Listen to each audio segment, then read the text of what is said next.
everybody, it's Marianne at Cooking Pro Tips, and I was out shopping at Costco today, and I saw if they had this 5-pound bag of King Arthur 00 pizza flour. I think it was $7.99 for 5 pounds, which was cheaper, I think, than Myers. I think it was $8.99 for like 3 pounds or something. But anyways, it's a good price. It's non-GMO. It says this bag makes approximately 16 12-inch pizza crust.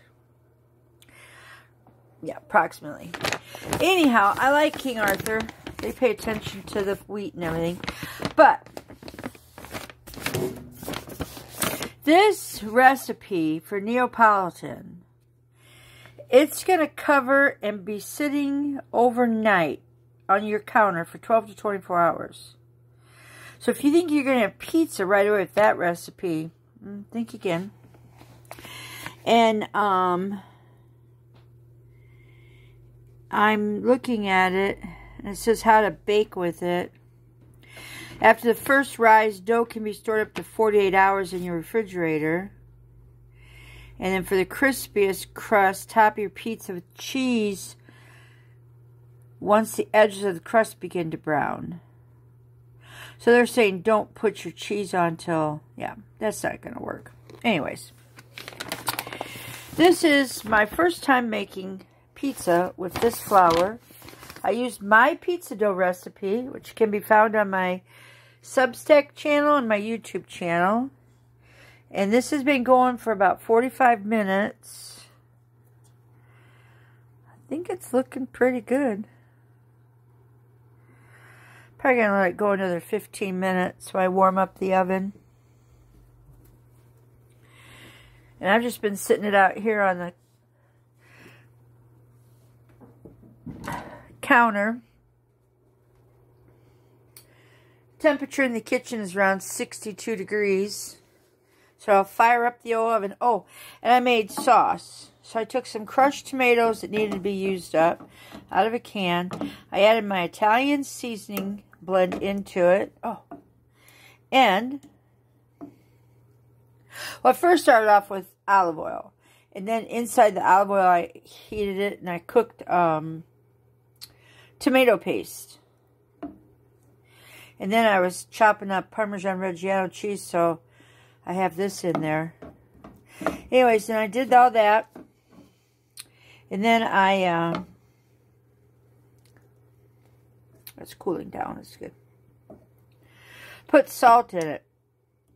People are always saying how you have to put sugar in your pizza sauce. I don't think so, but that's just me. I'll come back when I'm rolling out pizza dough. I got this round pizza pan over in Shipshewana at my favorite kitchen store. I don't know, it's 12-inch. Stainless steel.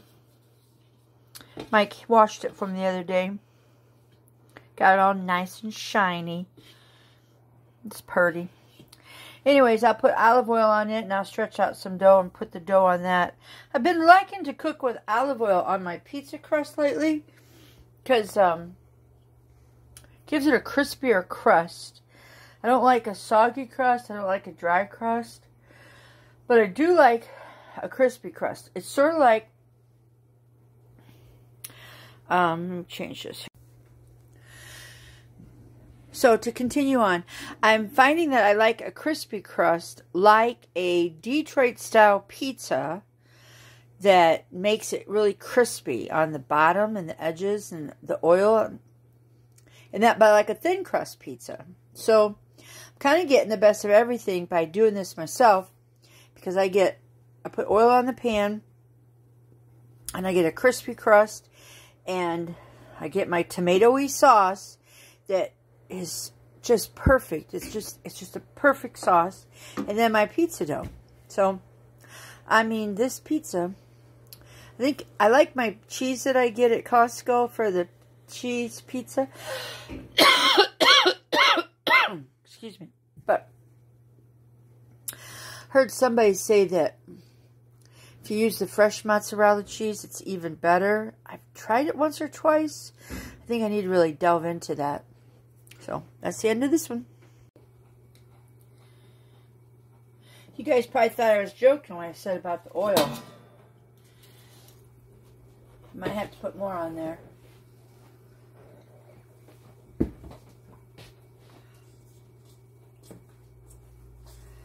Wow, this is a really nice dough. How am I going to cut this? I didn't think about this ahead of time. I'm not wanting all this dough. Hey, can you hand me that cutting board over there, please? That down there. The one that has the red ring. Just pull it out with your finger. This one right here? No, right there, the cutting board, Lovey. Oh, this one? Yeah. That one right there. Thank you. Okay, here we go. Thank you. Yeah. Alright. The recipe, I halved it. So this is like 3 dough balls.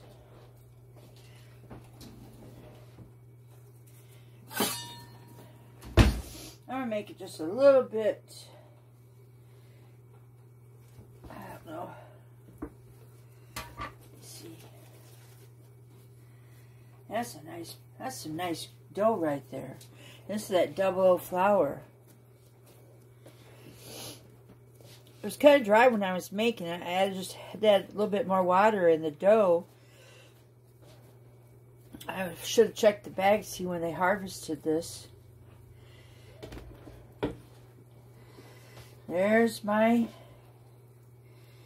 yep, there we go.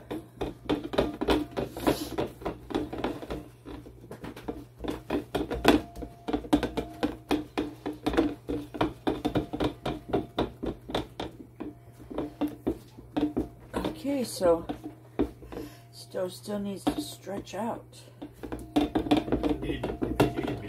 Okay.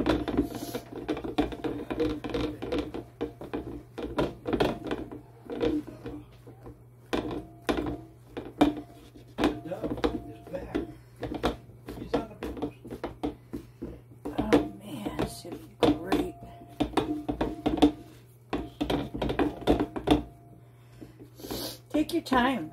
Understand your dough. Understand how you're cooking it. Keeps wanting to stretch back, so the gluten is playing with me. I do want it thin.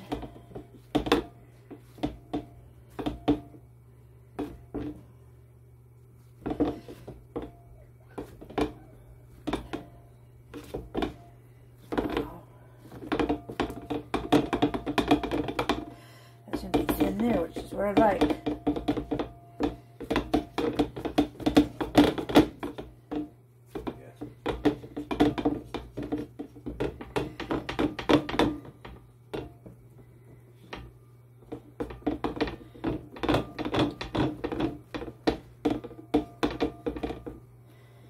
Oh, just nothing like thin pizza. Crispy, thin pizza. You're making your dough at home and your crust at home, you get to make it exactly how you want. You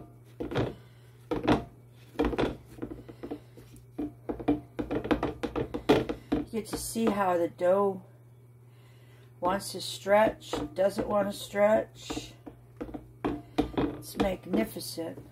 If you're trying to get into bread baking, you're having difficulties, you should just do pizza every day. You can do different ingredients on every pizza and have a different pizza every day. It's amazing. You can have a vegetable pizza, you can have a fruit pizza, you can have a meat pizza, pineapple and ham pizza, sausage, pepperoni pizza. We made a chicken bacon ranch pizza. So when you think about it, you could have anything. You could have an Italian roast beef pizza. You could have a sloppy Joe pizza, barbecue chicken pizza, anything that you want to eat. But if you can get the down pat about pizza dough, I think it really helps with bread making. It's still really thin right there, which it's okay. Just when I go to cut it, that will be a thin piece. Look at that. See, it just took a little bit of time. Now, mind you, I have oil down on this. I could have put flour down. I could have rolled everything out with my rolling pin. And it's all good. But when you're looking for that crispy, crunchy crust, you just have to take your time.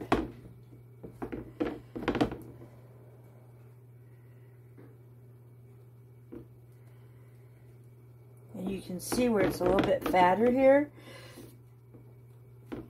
I could squish it together. Now the oil is starting to come up through the middle because there was a hole there. Look at that. And now look, the dough has stopped messing around. Oh, wow. That's really understanding your pizza dough right there. Oh, I guess I got to do something with this guy. Sure, yeah, this is right here on the porch. Oh, good. Yeah, that's pretty cool. Oh, this was for flour tortillas. I'll just stick him in there.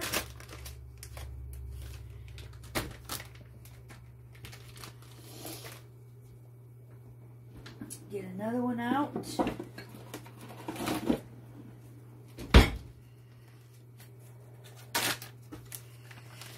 My other pizza dough I know is in a 1 gallon bag, individually wrapped, so I'll know that these are my one guys. Let me pause. Alright. So now here's my sauce. I've warmed it up. Got it cooled down. It's a thick sauce. My homemade Italian seasoning in it. I'm telling you, when you get down to the basics and you make a great crust and you make a great sauce, and then you're like, oh, I gotta make a great Italian seasoning. Life is really good because it's all about teaching yourself, learning new skills. But sometimes it's the simplest things. It's not about being such an elaborate meal. It's about, can you put together a pizza pie? Can you put together a great Italian sauce? A great Italian seasoning? That's how it makes a great pie. So imagine, like I said, sloppy Joe pizza. Or a veggie pizza. Or anything else that you can think of. A hot ham and cheese pizza. I like to squish my cheese down in there. I'm going to put a little bit extra in the middle. And then this. Don't buy Parmesan Reggiano cheese already shredded up. Buy it and shred it up yourself. Oh, and then just to top everything off. Ah, it's really snowing. It's a snowy day here in southwestern Michigan. We'll throw on a little bit more of oregano. The oven is preheated. The pie is done. And in the oven it goes. Bottom rack. That's where it stays the crispiest. I'm going to put 20 minutes on it.